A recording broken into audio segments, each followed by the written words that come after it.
और सबसे जरूरी बात, और सबसे जरूरी बात, और भजनिया नो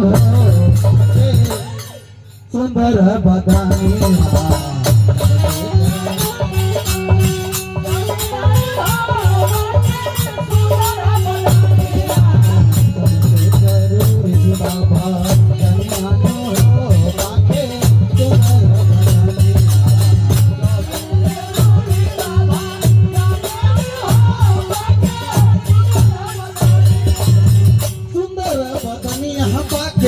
सुंदर बदनिया,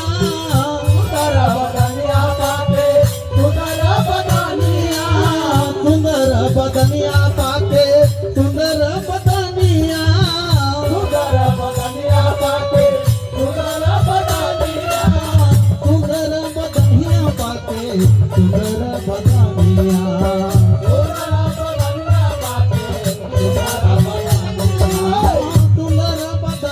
पाके, सुंदर बदनिया, सुंदर बदनिया, सुंदर बदनिया पाके,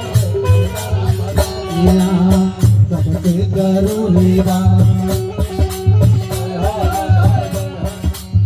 सबसे जरूरी बाबा जनिया पाके सुंदर बदनिया।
तबला को उठाइए भैया, ताकि भाव उठाइए, नहीं बज रहा।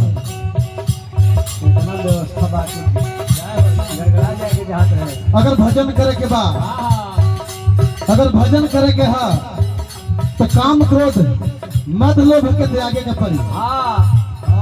कहे कि ये चारों चीज जे बा इंसान के दुश्मन है। जब तक ये चारों को त्याग ना होई तब तक भजन होके कोनो बातें नहीं की। वही आगे कैसे कहले, काम क्रोध मद लोभ,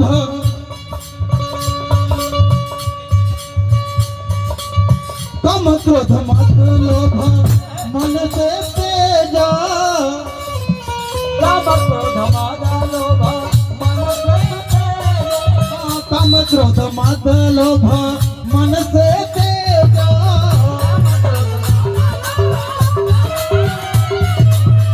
और का हरि के भजनिया में मधवा तुझे का,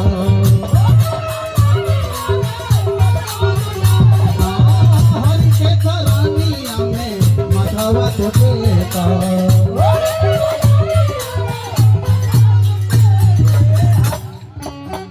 पर हो जाई भासे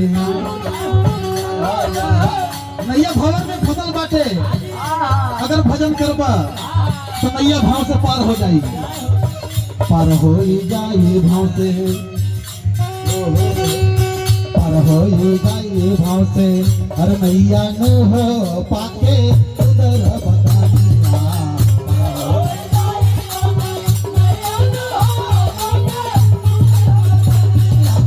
पार हो जाई भाव से, नैया न हो पाके उधर बदनिया।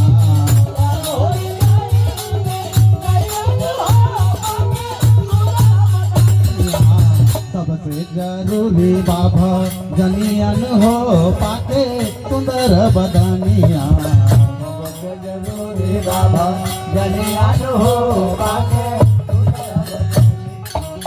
सबसे जरूरी बाबा जनिया